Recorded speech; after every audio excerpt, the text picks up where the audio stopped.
an irreverent, humble, and unpretentious poet. Well, of course, we are talking about our featured poet today, and who is the amazing Wislawa Szymborska. And I call her a perfectly wonderful, prolific Polish Pulitzer Prize winning poet. Nice alliteration. And I want to bring her poetry today as someone who is a kind of poster child, I think, for the most wonderful kind of irreverency, the most powerful kind of humility, and an unpretentious way that she did her art, her skillful, amazing art. And I think the way that she conducted her life. I think, by the way, that these three skills, being um, wisely irreverent, let me put it that way, and humble and unpretentious, I think these are three superpowers that we need more than ever for the challenges that we are facing politically, socially, and of course, ecologically. So this poet, again, if you've not heard her work before, I think you're in for a real treat. She was born in 1923. And again, she was born in Poland, in a small town in the west of Poland. Her family moved to Krakow in 1931, where she lived most of her life. It's said of Wislawa that the rejection of dogma constituted the basis of her personal ethics. In her Nobel Prize lecture, Szymborska confessed that she especially valued the little statement, "I don't know.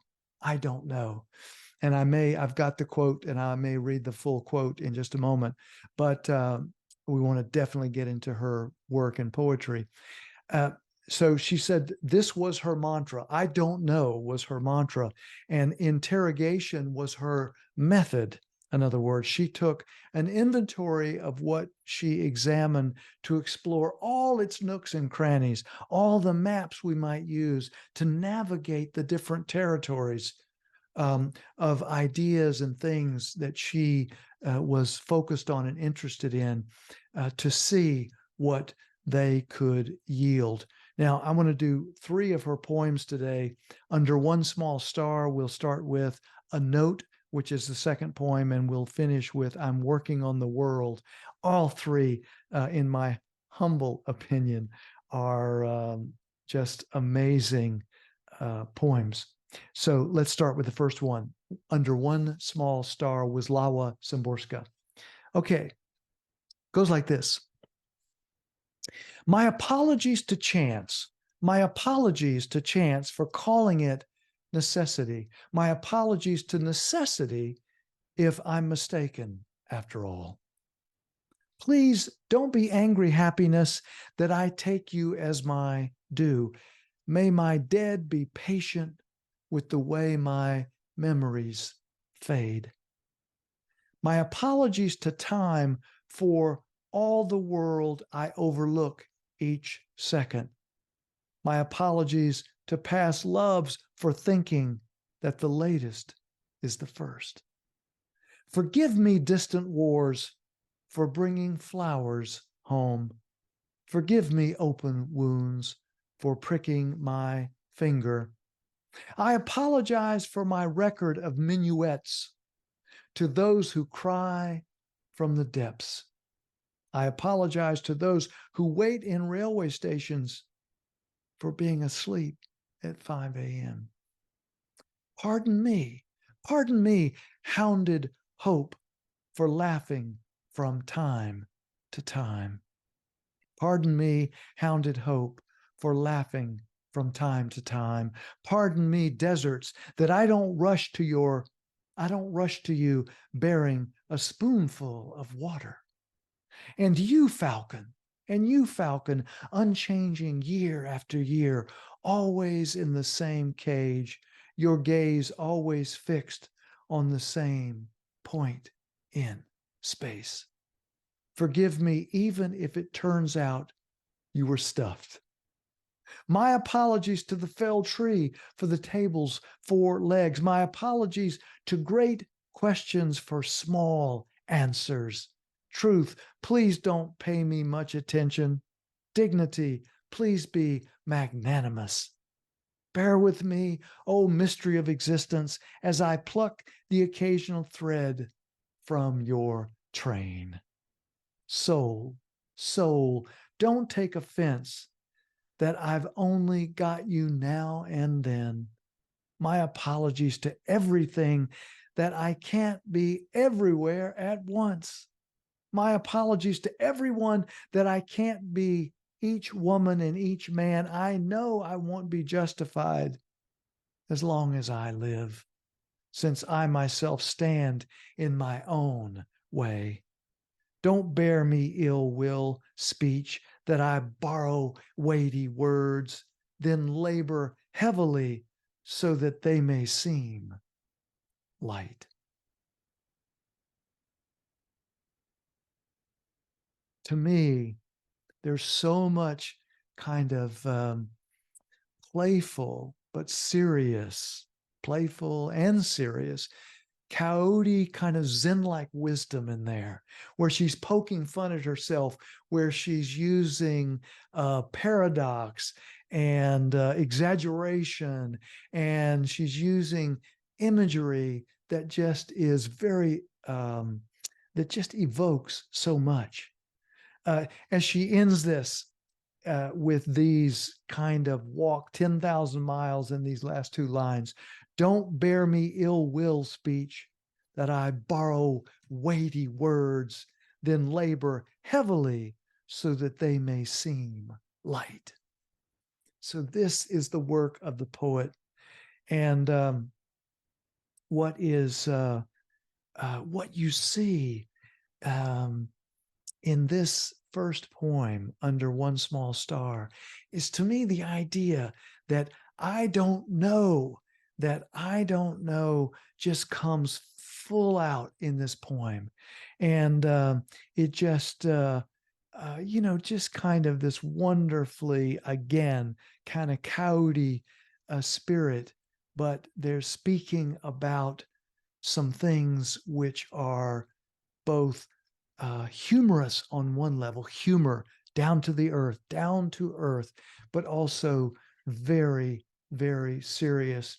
And who among us has not thought about, when we think about distant wars and we think about the pleasure that we ourselves have in our lives, or when we see the difficulty that's going on in other lives and other parts of the world, who has not asked themselves these questions?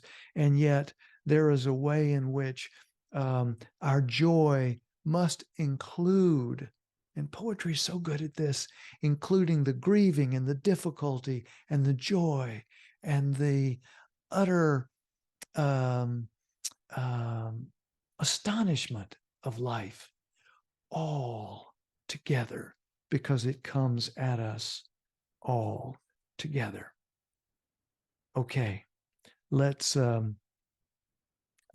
this middle poem. Is called A Note by same poet, our featured poet, Wislawa Szymborską. And this is a short poem. And again, just get the kind of this coyote spirit, this Zen-like spirit, this way in which she uses humor in very serious ways. A note. Life is the only way we get covered in leaves. Catch your breath on the sand, rise on wings, to be a dog or stroke its warm fur, to tell pain from everything it's not, to squeeze inside events, dawdle in views, to seek the least of all possible mistakes. Oh, if we step outside the poem for just a minute, to squeeze inside events, to dawdle in views, to dawdle in seeing things from different places. What kind of a world would we have if our political culture allowed people to answer the question, here's what I don't know. Here's what I don't know. If you take that on as a kind of challenge for yourself, say what it is that you don't know, because if we can articulate that and the curiosity with that, then what we do know, or the things that we know a little bit more about, will become even more clear, I think. What a world we would have if in our again, in our culture, it was more appropriate, more accepted, more celebrated to say, like the poet that we're featuring this episode, I don't know. I don't know. So back to the poem. I love this. To seek the least of all possible mistakes. How about that? You wake up in the morning and you say, today I'm going to win by seeking the least of all possible mistakes. And say it with triumph. To squeeze inside events, dawdle in views, to seek the least of all possible mistakes.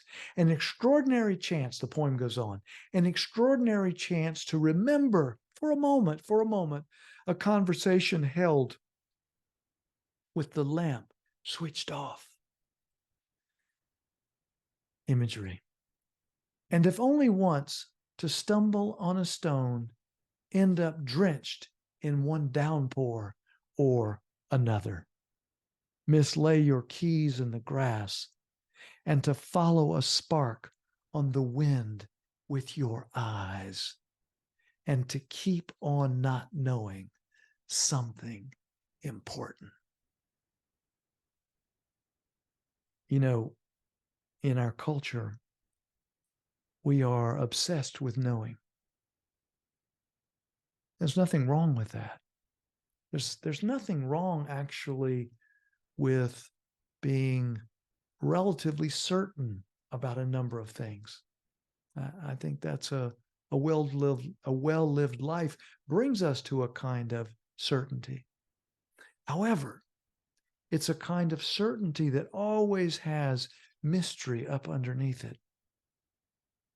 And so when I read these last stanzas, these last few lines of this poem, I look at that in a different way, because I know that the poet and the protagonist that's coming through this poem, through the poet, is someone who their mantra is, I don't know. I am curious. I am willing to look at this more closely. She says in the last lines, if only once, to stumble on a stone, end up drenched in one downpour or another, mislay your keys in the grass, and to follow a spark on the wind with your eyes, and to keep on not knowing something important. Maybe the most important things in our lives we will continue to not know, and we will relish in that not knowing, because it is mysterious, and because we continually engage in the business of being astonished by life. Last poem that we're going to do with our featured poet is called I'm Working on the World. I'm working on the world, and that's the first line. So let's move into it. I'm working on the world. I'm working on the world, revised, improved edition, featuring fun for fools, blues for brooders, combs for bald pâtés, tricks for old dogs. Here's one chapter, the speech of animals and plants. Each species comes, of course, with its own dictionary. Even a simple hi there, when traded with a fish, make both the fish and you feel quite extraordinary. The long suspected meanings of rustlings, chirps, and growls, soliloquies of forests, the epic hoots of owls, those crafty hedgehogs drafting aphorisms after dark, while we blindly believe they are sleeping in the park. Time, chapter 2, retains its sacred right to meddle in each earthly affair. Still, time's unbounded power that makes a mountain crumble, moves seas, rotates a star, won't be enough to tear lovers apart, to tear lovers apart. They are too naked, too embraced, too much like timid sparrows. Old age is, in my book, the price that felons pay. So don't whine that it's steep. You'll stay young if you're good. Suffering, chapter 3, doesn't insult the body. Death, it comes in your sleep, exactly as it should. When it comes, you'll be dreaming that you don't need to breathe. That breathless silence is the music of the dark, and it's part of the rhythm to vanish like a spark. Only a death like that, only a death like that, a rose could prick you harder, I suppose. You'd feel more terror at the sound of petals falling to the ground. Only a world like that, to die just that much, and to live just so. And all the rest is a Bach's fugue played for the time being on a saw. Only a death like that, a rose could prick you harder. I suppose you'd feel more terror at the sound of petals falling to the ground. Only a world like that, only a world like that, to die just that much and to live just so. And all the rest is a Bach's fugue played for the time being on a saw. These poems, by the way, were translated from the Polish by Baranzak and Kavanaugh, the two folks that interpreted and translated these poems into English. I think this poem, I'm Working on the World, is just a stunning piece of art that uses imagery and some serious moments in this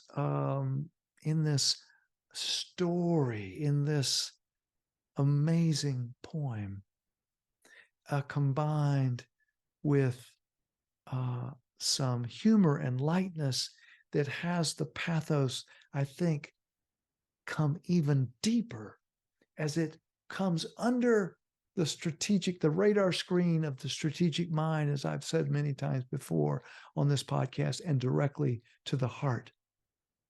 And like when she's talking about, or the protagonist is talking about this dictionary, she said, even a simple hi there, when traded with a fish, make both the fish and you feel quite extraordinary. I love it. I love it. The soliloquies of forest, and the epic hoots of howls. There's just so much here. And suffering doesn't insult the body. Death, it comes in your sleep, exactly as it should. When it comes, you'll be dreaming that you don't need to breathe. That breathless silence is the music of the dark, and it's part of the rhythm to vanish like a spark. How deft, how skillful, how wise to be able to use this kind of imagery, mixed with some humor and lightness, mixed with some, what I always call the kind of coyote energy, kind of the, kind of the jokester, kind of energy, some of the things which are just strike us as being funny and wonderful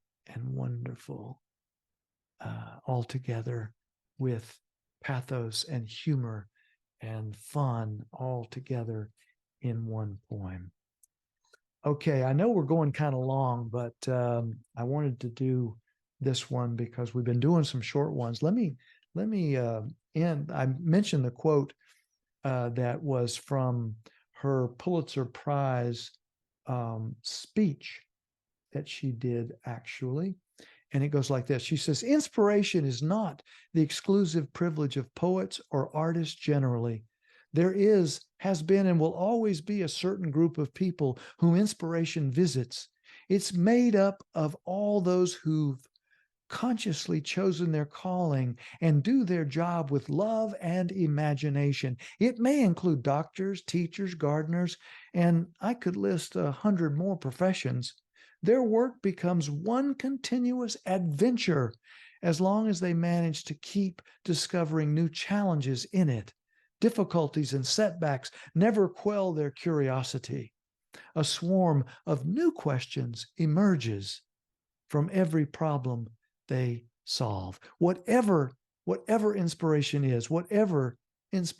is, it's born from a continuous I don't know.